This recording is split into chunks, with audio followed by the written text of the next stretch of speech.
माहिती नाही. ज्या जन्मातले संस्कार प्रबळ असतील त्याप्रमाणे माणसाला त्या बैठकीमध्ये स्थिरता आणि सुखरूपता मिळत असते. मग कदाचित एखाद्याला ऐकता ऐकता झोपून सुद्धा सुखरूपता मिळू शकते. विठ्ठल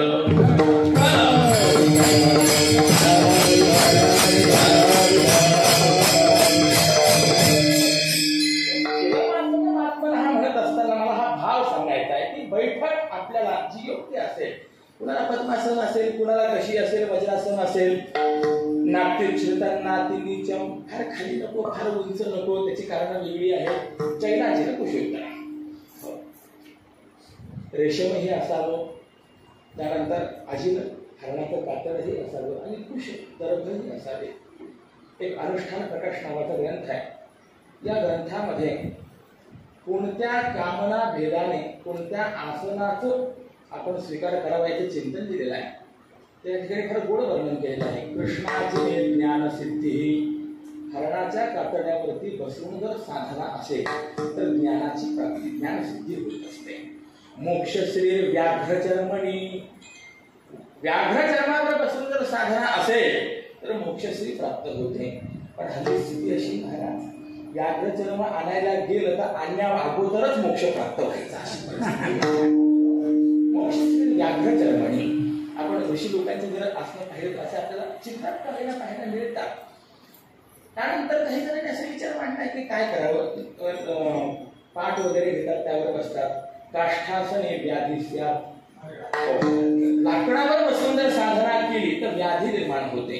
वस्त्रासने दरिद्रता, बऱ्याच वेळेला असं होतं की नाही, आपण माऊली मंदिरात कुठेतरी जातो, असं वाटतं काहीतरी साधना करावी, पण आसन वगैरे सोबत नसतं, अंगावर तो उपर्ण काढतो, खाली टाकतो, बसतो. वस्त्रासने दरिद्रता, धरण्याम दुःख संभूती, काहीच न टाकता नुसताच जमिनीवर बसला, साधना करायला लागला, दुःखाची प्राप्ती होत असते. काम्यार्थे कंबरंचे व वश्यार्थे रक्तकंबरम, कामणे करता कंबर म्हणजे घुंगडी आणि वश्यार्थे रक्तकंबरम, वशीकरण वगैरे काही करायचं असेल तर त्यातले त्यात लाल कंबळ जे असेल ते आपण वापरावं.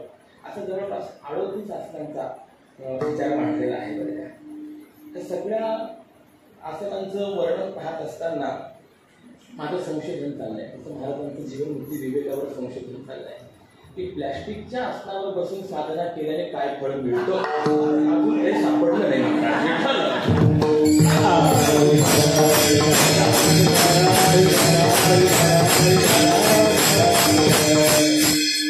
याचा सरळ अर्थ आहे की ते निश्चित आहे, त्याच्यावर बसून साधना करू नये. असो तर साधनेकरता अशा रीतीने सर्व गोष्टी अनुकूल असाव्यात आणि मग त्या ठिकाणी साधना करावी. तपश्चर्या अशा एकांत देशामध्ये स्थानामध्ये केली पाहिजे. नारदांनी ती गुहा पाहिली, तो परिसर पाहिला, भावला, जाणवलं की या ठिकाणी आपण तपश्चर्या करायला हे बहुना जीवनामध्ये तपश्चर्या हे अत्यंत महत्वाचं एक साधन आहे. तपे वीण दैवत विधल्या वीण प्राप्त पूजे वीण हित कोण सांगे. अभिनव शुकाचार्य गंगेपूर गुरुवर्य श्री डोंगरेजी महाराज नेहमी सांगायचे, ज्याच्या जीवनामध्ये तप नाही त्याच्या जीवनामध्ये तपच्या उलट पत म्हणजे पतन झाल्याशिवाय राहत नाही. पतन होऊ नये असं वाटत असेल तर जीवनामध्ये देवर्षी नारदांनी ठरवले या ठिकाणी आपण तपश्चर्या करावी. तपश्चर्येला प्रवृत्त झाले महाराज आणि देवराजी इंद्र याच्या अंतःकरणामध्ये भय निर्माण झाले. अगोदरच अधिकारी आहेत, त्यात तपश्चर्या करून अलौकिक सामर्थ्य संपन्न झाले तर कदाचित मानसिक पद जे आहे ते हिरावतील आणि म्हणून देवर्षी नारदांच्या तपश्चर्येमध्ये विघ्न निर्माण करण्याच्या हेतूने इंद्राने कामदेवांना पाठवला. कामदेवांना बोलावून घेतलं. आजपर्यंत तुम्ही माझ्याकरता अनेक कार्य केलेली आहेत. अनेक साधकांच्या तपश्चर्येमध्ये साधनेमध्ये आपण विघ्न निर्माण केलेलं आहे. माझं हित केलंय आपण. देवर्षी नारदांच्याही तपश्चर्येमध्ये आपण विघ्न निर्माण करा. कामदेवाने सांगितलं चालेल, काही हरकत नाही. आजपर्यंत माझा इतिहास असा आहे, जगामध्ये ज्याच्याशी युद्ध झालंय त्या प्रत्येकाला मी पराभूत केलेला आहे. पुष्पदंताचार्यांनी शिवमहिम स्तोत्रामध्ये कामदेवाचं वर्णन करताना असं वर्णन केले जगती जयिनो यस्य विशिखाः. विशिख शब्दाचा अर्थ बाण.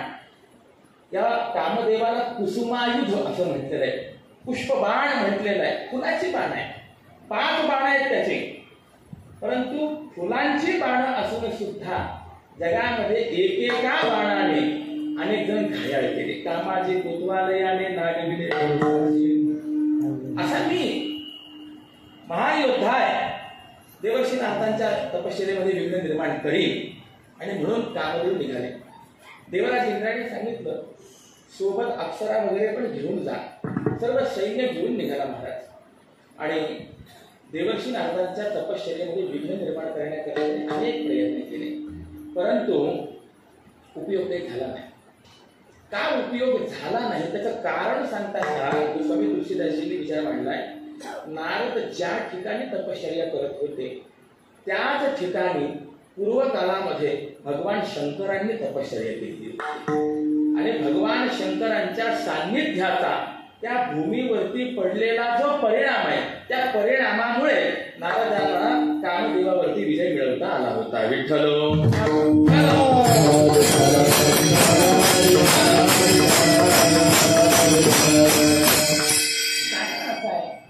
पंचमहाभूतांच्या ठिकाणी प्रत्येक भूताच्या ठिकाणी एक गुण दिलेले आहे. शब्दगुणकम आकाशम वगैरे वगैरे. रूपरहित स्पर्शवान वायू शीतस्पर्शवत्य आपहा वगैरे.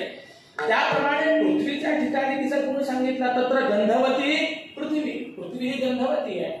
जशी पृथ्वी ही गंधवती आहे तसा पृथ्वीच्या ठिकाणी दुसरा महत्वाचा गुण आहे, त्याचं नाव आहे संस्कार ग्राह्य. त्या पृथ्वीवरती जसे संस्कार झालेले असतील त्याचे परमाणू त्या ठिकाणी असतात आणि त्या परमाणूंचे परिणाम जे आहेत त्या पृथ्वीवर येणाऱ्या पुढच्या व्यक्तीच्या अंतःकरणावरती आपल्याला दिसून येतात. काय जास्त काय सांगणं, सामान्याची गोष्ट बाजूला ठेवा, परंतु वनवास काळामध्ये रामराय लक्ष्मण महाराज सीतामाई जात असताना सुंदर उपसुंदांच्या भूमीवरनं जात असताना त्यांच्याही अंतःकरणामध्ये विकल्प निर्माण झाले होते की नाही. जर मर्यादा पुरुषोत्तम प्रभू रामचंद्रांच्या अंतःकरणावरती भूमीचे संस्कार परिणाम करू शकत असतील तर सामान्य व्यक्तीच्या अंतःकरणावरती भूमीचे परिणाम होतील हे वेगळं विचारात घेण्याची गरज नाही. विठ्ठल